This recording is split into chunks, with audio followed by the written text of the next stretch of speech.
consultation. Alors, on ne peut pas consulter la population lorsque le problème est connu. Quel est le vrai problème au Congo? Les élections ont été triquées. C'est ça le problème? Non, mais le vrai problème, actuellement, depuis les élections de 2011, quel est le deuxième problème avant 2011? Toute la classe politique a mal géré le Congo pendant 53 ans. Il n'y a que les dirigeants politiques à travers le dialogue national, gouvernement d'union nationale, Gaborone, qui se retrouvent, les fonctionnaires, les militaires, les enseignants. Plus personne ne se retrouve. Mais soyons clairs, non, je suis clair. Ce régime vous a amené à la démocratie. La démocratie n'est pas une panacée. Elle est définie par des prépositions. Pouvoir par le peuple et pour le peuple. Acceptons. Alors que dans toutes les deux propositions, la démocratie n'existe pas au Congo. C'est le pouvoir des armes, pas les armes pour les armes. Nous décrions aujourd'hui la tentative de coup d'État. Mais si vous dites que ceux qui ont tenté le coup d'État sont alliés du M23, mais c'est vraiment le régime qui les renforce parce que vous êtes avec M23 dans les négociations. Est-ce que Kounda n'avait pas menacé de faire tomber Kabila? Est-ce que les gens du M23 n'ont pas menacé d'arriver à Kinshasa? Et s'ils devaient arriver à Kinshasa, c'est pour renverser qui? Le régime. Mais si aujourd'hui on nous dit c'est spécial parce qu'on a arrêté 19 personnes en Afrique du Sud, c'est de pire distraction. Le régime est pour les rébellions, pour le coup d'État et consorts. Maintenant, on nous dit le PPRD commence les consultations.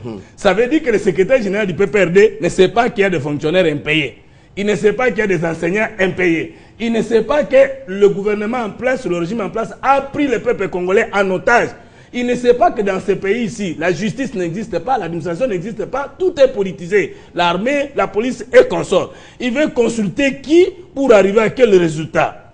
De plus, quand on dit dialogue, mais le chef de l'État menti au peuple congolais. Il avait dit que la cohésion devait avoir lieu avant fin janvier. Nous sommes maintenant au mois de janvier ou au mois de février. Il faut quand même un minimum de respect au peuple congolais.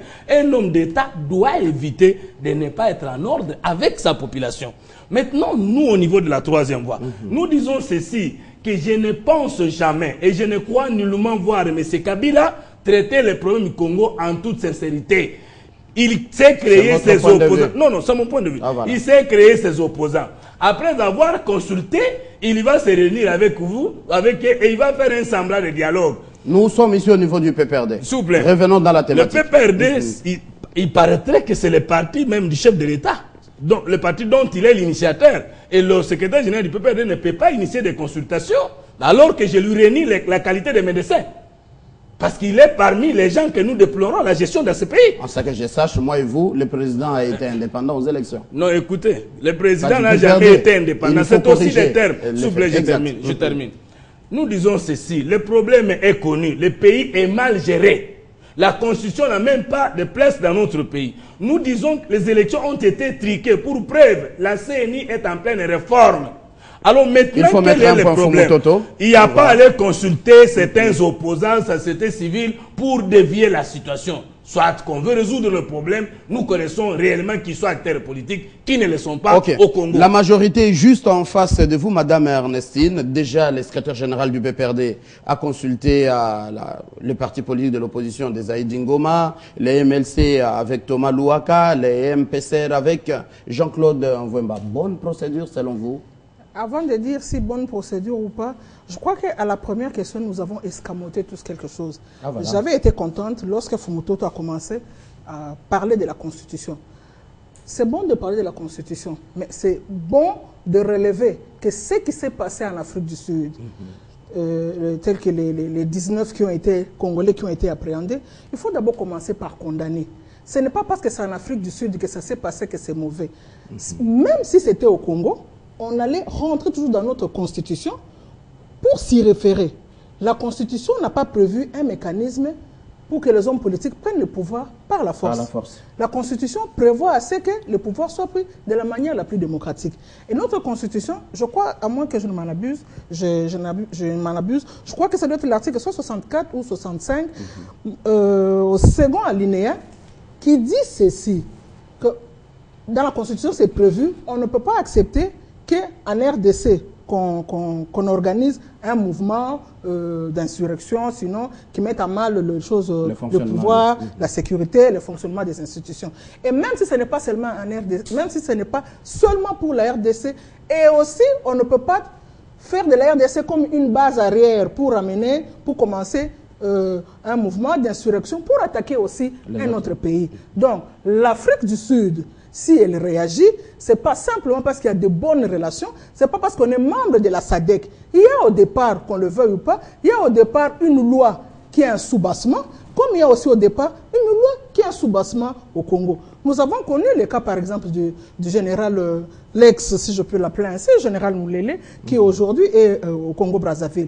Le général Moulele, vous savez Mounene plutôt, vous savez quelle a été la démarche qu'avait menée le gouvernement congolais pour que Mounene puisse être extradé au Congo. Nous n'avons pas réussi. Pourtant, nous avons de bonnes relations avec le Congo-Brazzaville d'en face. Certaines raisons ont été choses avancées parce que dans le passé, il y a eu une extradition et que le Congo n'avait pas, semble-t-il, bien réagi en son temps. Donc, le problème ici, ce que je voudrais insister, ce n'est pas la question de bonnes relations. Nous devons savoir condamner un acte quand un acte est mauvais. La question, ce n'est pas la bonne relation. La question, c'est quelles sont les dispositions légales qui sous-tendent un État. C'est au-delà de ces dispositions que notre État peut appréhender des gens qui, dans son pays, ont un comportement inadéquat. Deuxième question, le PPRD est-il dans la bonne voie en entamant les concertations avec les partis de l'opposition en prélude du dialogue annoncé par le chef de l'État? Mathieu, il y a quand même quelque chose qui me fait mal. Parce que s'agissant du PPRD, tout le monde s'agite. Ah non, c'est le parti présidentiel. Ils se croient, eux, investis d'un pouvoir spécial pour le faire. Mais pas plus tard qu'hier ou avant-hier, la semaine passée, je pense, Lisanga Bonganga, au sein de l'organisation FAC de l'opposition, aussi ont donné un ultimatum au chef de l'État. Ils ont donné un cadre pour eux, comment doit être fait le dialogue qu'ils appellent, enfin, le dialogue congolais, comment doit-il être fait. On va amener l'apport extérieur, on veut un facilitateur international, parce qu'on n'a pas confiance à ceux qui sont ici. On donne même un ultimatum, on dit au chef de l'État qu'en déant tel délai, je crois que c'est le 16 février, qui avait été donné comme date butoir. L'opposition aussi s'agite. C'est un parti politique, ils sont tous intéressés par l'exercice du pouvoir pour que le dialogue puisse se tenir.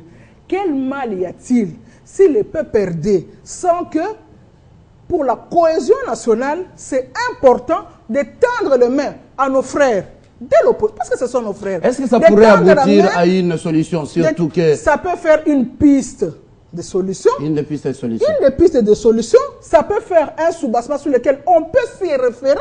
Ce sont des hommes politiques. Un problème crucial s'élève et l'opposition donne des pistes.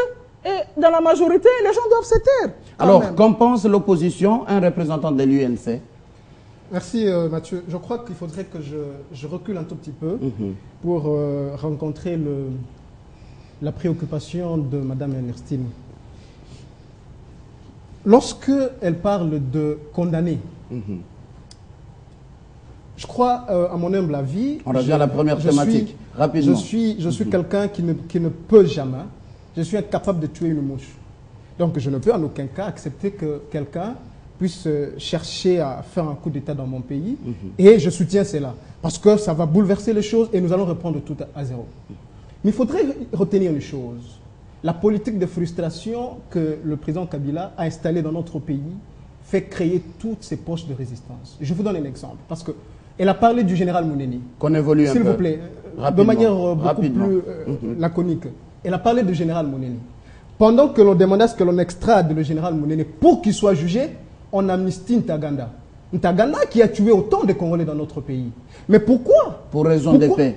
Alors, pour raison de paix, s'il vous plaît, pour raison de paix, on pouvait aussi appeler le général Mouneni pour négocier et l'amnistier. Était-il favorable selon vous? Parce que tous sont des citoyens congolais. Ils ont les mêmes droits et les mêmes obligations. Lorsque l'autre tue et l'autre tente même de tuer, vous cherchez à le juger et l'autre vous l'amnistier. Non, non, c'est la frustration. Et je vous dis, lorsque la frustration va continuer dans ces pays, rien ne va évoluer.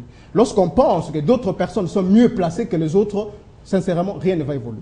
Pour revenir à la problématique de consultation. Consultation. PPRD opposition.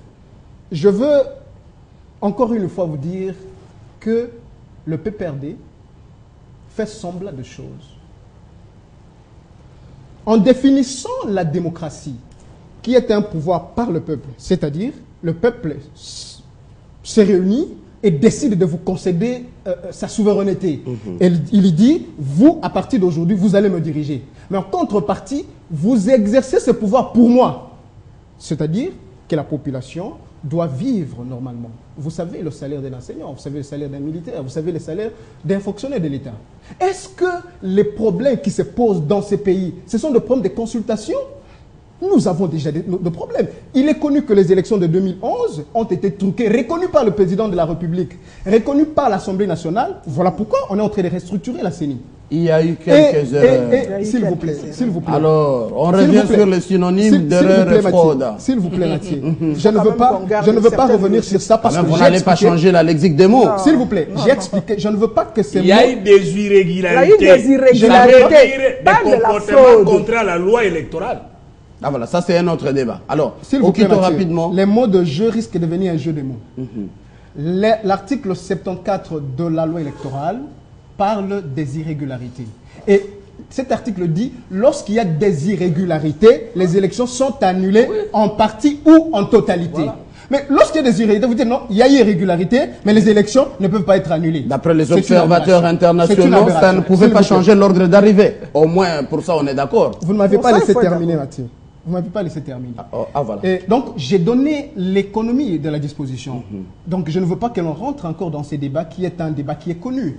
La légitimité pose un problème, le problème de justice pose un problème, la légalité même pose un problème, l'administration ne fonctionne pas, les salaires des enseignants, des fonctionnaires posent un problème.